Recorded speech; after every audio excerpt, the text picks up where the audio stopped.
Buenos días, buenas noches o buenas tardes, queridos compañeros, docentes, depende de la hora que estén viendo este video. En esta ocasión voy a resolver el ejercicio F221 que nos dice exprese la fuerza como vector posición. Lo primero que tenemos que hacer es hacer el diagrama de cuerpo libre que nos presentan, el cual es el siguiente, que tenemos que hacer que este eje, que está en tres dimensiones porque abarca el eje X, Y y Z, hasta el eje Z, el eje Y, el eje X, nos indica también de que aquí hay un punto A y también que aquí tenemos un punto B.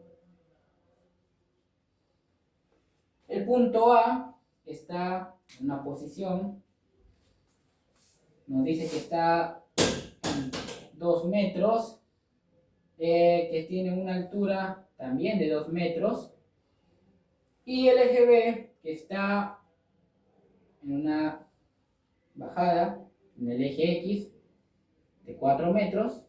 En el eje X tenemos que está a 4 metros. Finalmente en el eje Y que está en 3 metros.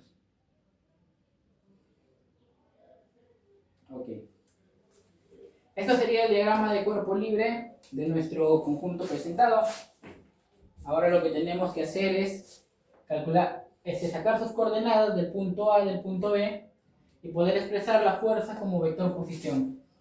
Para esto tenemos que decir de que tenemos una fuerza de 600 newtons que sale del eje A, perdón, del punto A hacia el punto B, y esta fuerza es igual a 630 newtons. 630 newtons. Ok, lo primero que tenemos que hacer es lo que nos dice que expresemos la fuerza como un vector posición. Un vector, al tener tres ejes, quiere decir que vamos a tener tres puntos. Nuestra fórmula que vamos a emplear es la fuerza resultante es igual a la fuerza por el vector unitario del punto A al punto B.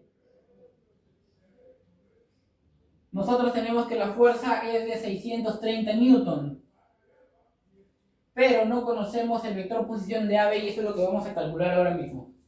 Entonces, calculamos primero nuestras coordenadas.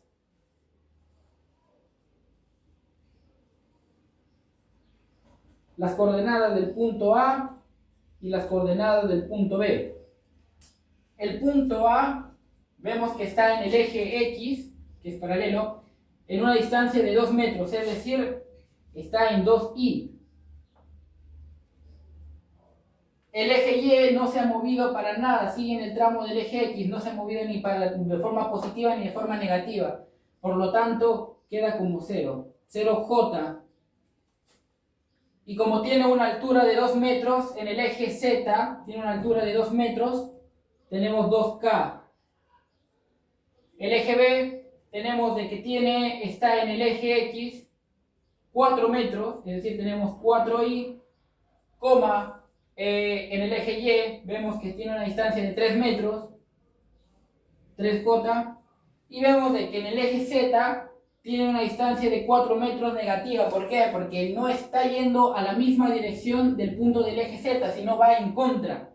Entonces sería menos 4K. Una vez que tenemos los puntos, tanto de las coordenadas, tanto del punto A como del punto B, lo que tenemos que hacer es calcular la vector resultante para el tramo AB. Entonces, lo que tenemos que hacer es restar las coordenadas de B menos A, porque el punto va desde el punto A hasta el punto B. Tenemos el punto B menos A, que esto es a 4 menos 2 y más 3 menos 0 en J, más menos 4 menos 2 en K. Tenemos que para AB esto es igual a 2i, 3 menos 0 es igual a 3j. Tenemos de que menos 4 más menos 2 es menos 6, menos 6k.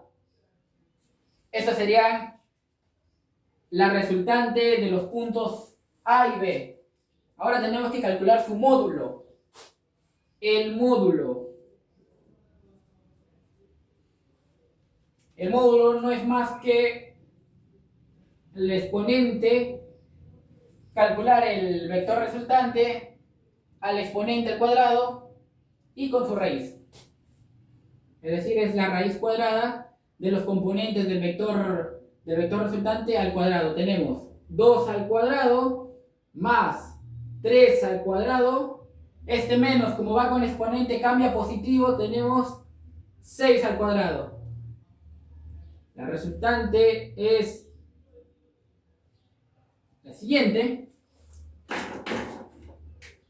Calculamos de que 2 al cuadrado es 4, más 3 al cuadrado, que es 9, más 6 al cuadrado, que es 36. Nos sale 49. Y la raíz cuadrada de 49 tenemos que es 7. Es decir, la raíz cuadrada de estos 49 y su raíz sería 7. Bueno, 7. Ok, ya conocemos el módulo, ya conocemos el vector resultante. Con estos dos lo que tenemos que hacer ahora es simplemente hallar el vector unitario de AB. El vector unitario es 2 séptimos más 3 séptimos menos 6 séptimos. Todos estos están en el eje Y, en el eje J y en el eje K. Esto es el vector unitario. El vector unitario hemos llegado, ¿por qué? Porque cada componente del vector resultante es dividida por su módulo. En este caso tenemos que 2 en el eje Y entre 7 tenemos acá, en el eje Y. En el eje J tenemos el 3 entre 7 en el eje J. Para el eje K tenemos el 6, bueno, menos 6 entre 7 en el eje K. Este sería su vector unitario, este sería la vector resultante y este sería su módulo. Ahora, no nos olvidemos de la fórmula que habíamos planteado al inicio. Nuestro problema inicial, que era que la fuerza resultante era la fuerza por el vector unitario. Ya conocemos la fuerza resultante que nos da el problema, que era, la fuerza que es 630 Newton. Y ahora ya conocemos nuestros puntos del valor unitario. Lo que tenemos que hacer ahora es simplemente reemplazar los datos, ¿no? Tenemos que la fuerza resultante era igual a la fuerza por el vector unitario. Ahora hay que reemplazar. La fuerza resultante es 630 Newton por 2 séptimos Y más 3 séptimos en el eje J, en J, menos 6 séptimos en el eje K. Ahora dividimos 630 entre 7 sería 90, por 2 tenemos 180. 180 en el eje Y, más 630 entre los 7, tenemos que es 90, y 90 por 3, 270. Es decir, tenemos 180Y, 270J, y ahora tenemos que calcular en K. 130 entre 6 séptimos, simplificamos, 630 entre 7 son 90, por 6 es igual a 54, por 0, 540, más 540 en el eje K. Pero como este es negativo, cambiamos al más por el menos. Es decir, que la fuerza resultante quedaría 180 en el eje Y, 270 en el eje J, menos 540 en el eje K. Esta sería la fuerza como vector posición, con sus posiciones en el eje X, Y y Z respectivamente. Gracias.